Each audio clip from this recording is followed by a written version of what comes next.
If you grew up back in the 1970s, you were basically living in a totally different psychological universe. I'm talking about a world where kids were just set loose. It's a concept that sounds almost like a myth today, right?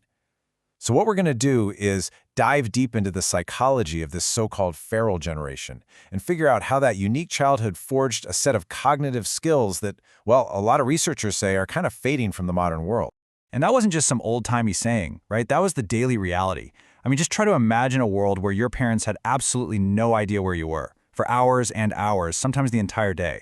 You're drinking out of garden hoses, you're riding bikes with no helmets, you're navigating your entire world with a level of freedom that would probably get social services called on you today.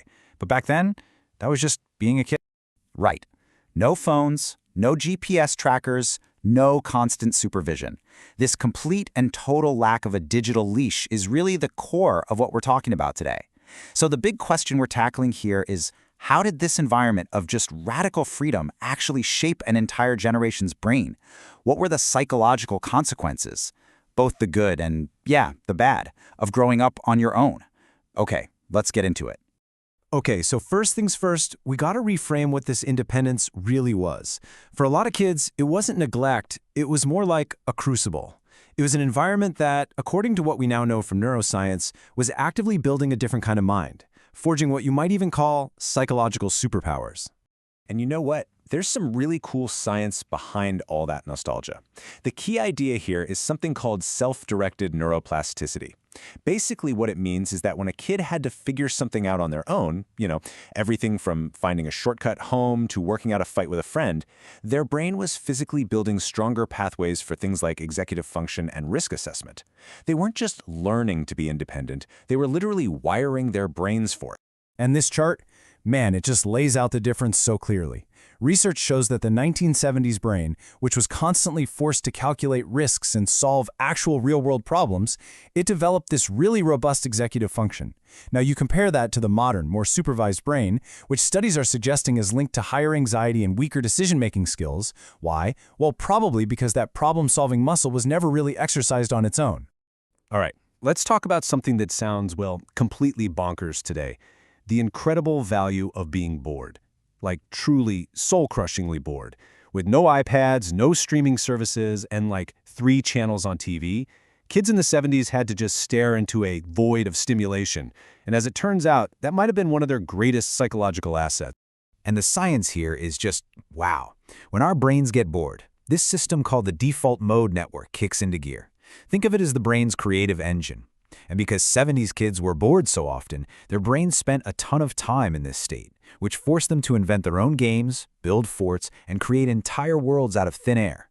Today's constant stream of stimulation, it just rarely gives our brains the chance to enter that vital creative space.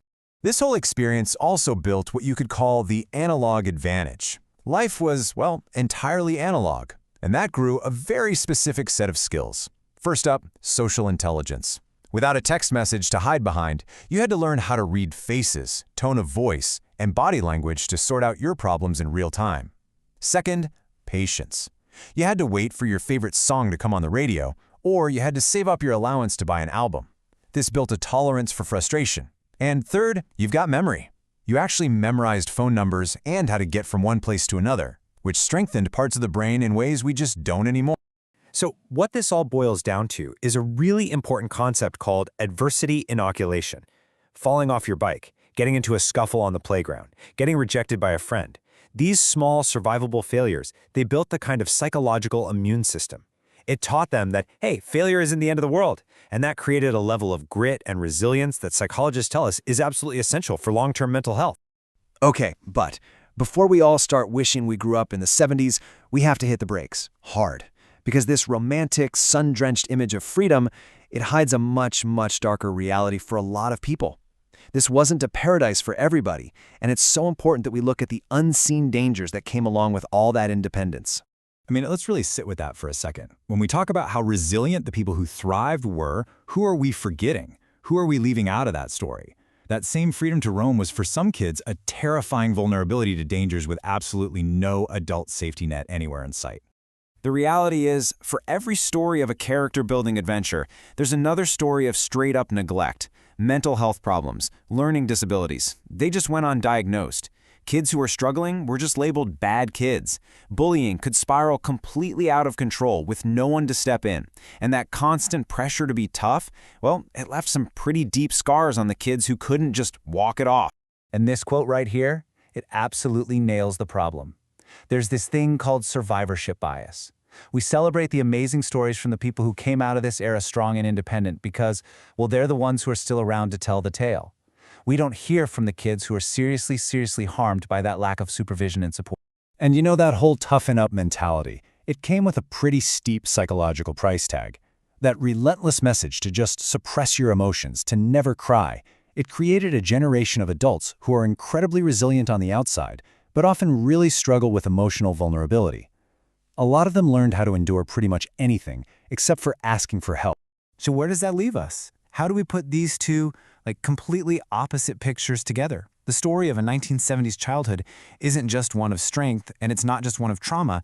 It's this incredibly complex legacy that continues to shape these individuals and, honestly, our entire culture to this day.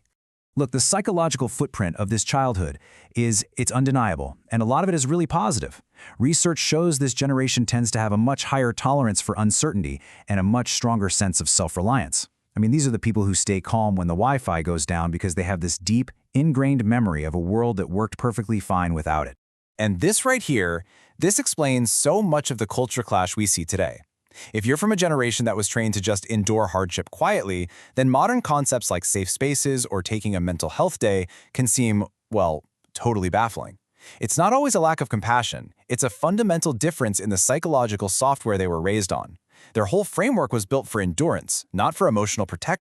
So what's the takeaway? Well, it's really a synthesis. The most well-adjusted adults to come out of this generation are the ones who've managed to integrate the best of both worlds. They've held on to that incredible resilience and self-reliance that was forged in their childhood, but they've also learned the emotional intelligence and the vulnerability that our modern culture really values. They get that just because they survived something doesn't mean it was the best way to do it. And that brings us to the big final question we have to ask ourselves. The goal isn't to go back to the 1970s, of course not. But in our big shift towards safety and supervision, what essential character-building experiences might we have lost along the way? Maybe our kids today could use a little more unstructured play, a little more manageable risk, and yeah, maybe even a little more boredom. What do you think is worth reclaiming?